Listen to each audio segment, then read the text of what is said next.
Hello everyone, welcome back to another episode of the Breeder's Corner. This is going to be another episode of interactive tank build. Just wanted to give you detailed updates on what's going on. I just finished acclimating everything and I put the anemone and the firefish and the dotty back into the tank. They seem to be doing just great, but I wanted to give you a shot of the anemone and how it starts acclimating. The way I do this, and it might be a helpful tip for you guys, is you want to start doing this before you add any type of other coral. The only reason I have the devil's hand in here is because I had to frag it from my other tank because it started coming off on its own. But one coral isn't that hard to move around if I needed to. But the anemone is the first thing that should go in there in the tank because it will move around and it wants to find its spot to stick it in its place, and once it does, it usually doesn't move after that, and then it'll be easier for you to add your corals where you wanted them to be and stuff. So I went ahead and placed this anemone right there where it's at. I'll give you a bigger shot of the tank just to see where it's gone. I found a little cave where I can put it so it can spread out, and the clownfish might enjoy it there too. And the thing I did here is I turned off all the pumps and all of the wave makers and stuff like that on the tank, just so it doesn't agitate it and irritate it, just so it could find itself a place to foot. Now you want to keep it as close as possible to the top if you don't have that much of a powerful lighting. Like on this tank, I only have the T5, so I wanted to place it somewhere close to the top of the tank, just so it gets adequate lighting, so it wouldn't die, because it does use some sort of photosynthesis in the bacteria in it to feed it actually. So that's very important to give it adequate light. So you want to do that. But other than that, you just let it do its thing.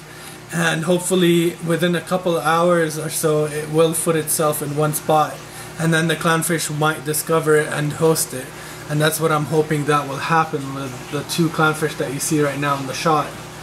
But other than that, it's doing pretty good. Colors aren't really coming in yet, but maybe you could see that the tips of it are pink, and it is a bubble coral anemone, sorry, so it's doing pretty well. So I'm going to go ahead and give you guys a close-up on this, and you can keep an eye on what's going on with it. I'll keep it on for a few more minutes and you guys could actually see what's going on.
There you can see one of the fish just came by the shot. There it is again that I got. There are a total of 3 of them. I hope they make it. I did put a glass top on this, so they won't be able to jump or anything like that. But the last few times I've gotten firefish, for some reason I've kept really expensive fish, but the firefish couldn't make it for some reason. I don't know what the reason is. Maybe they were too small for my fish, my other fish in the tank, or I honestly do not know what's going on. And one time I kept one, it just jumped out, so this time I went ahead and got it a glass top, and it's almost completely covered except for where the pumps are and the filter and the skimmer are in the back. That's the only access for them to be able to jump, so it's a really small window where they could jump. I don't think they will jump out of there at all because there is a lot of current and stuff in the back too. But the anemone seems like it's starting to foot itself in that position right there. Hopefully it doesn't move a lot more because it does seem like a really nice spot for it to stay. So hopefully it doesn't go anywhere from here.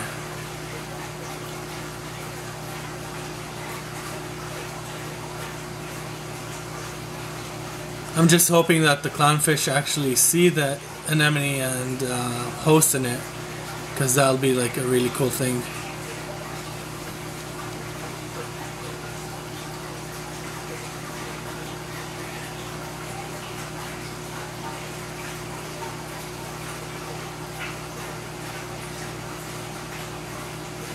And there it is, it started moving again.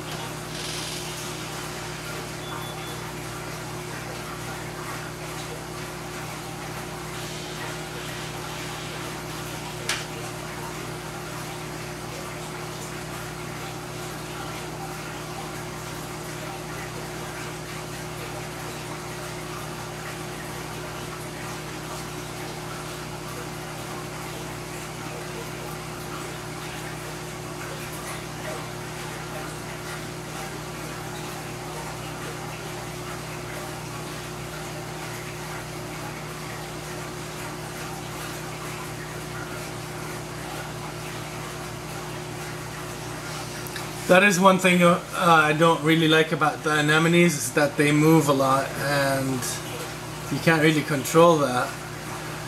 Like corals, you just put them in one spot and they stay there, so we'll see how this one goes.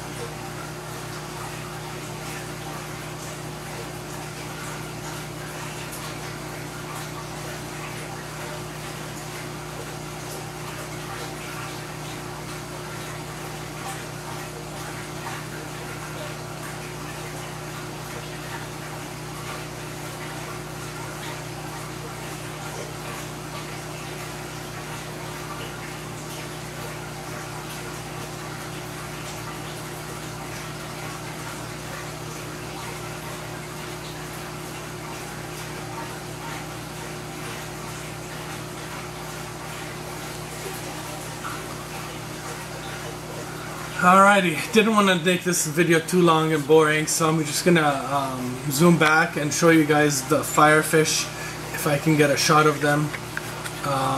Let's see if I can start finding them for you guys. They seem to be hiding right now. There's one of them, and oh, actually here's two of them. They are right there together. They seem to be doing just fine. Another one of the ones I have seems to be hiding somewhere down there. I don't know if you could see it, but yeah, it's down here somewhere and it's pretty shy. It doesn't want to come out. I don't know why. This is one of the other ones. I kind of want to show you the dotty back, but I can't really seem to find where it's at right now, unfortunately. But here's a full view of the tank. Everything seems to be doing good. The anemone is right there in the center where it's going to be like the focal point of the tank, hopefully. Something that'll be really nice, and hopefully it'll gain its color like it's the parent because that one had some really nice pink and green and purple colors to it, which I really loved. And there you have it. I hope you enjoyed this. Please rate, comment, and subscribe. And by rate, I mean please hit the like button in the bottom. And I hope to see you guys in the next episode. Take it easy and hope you enjoyed.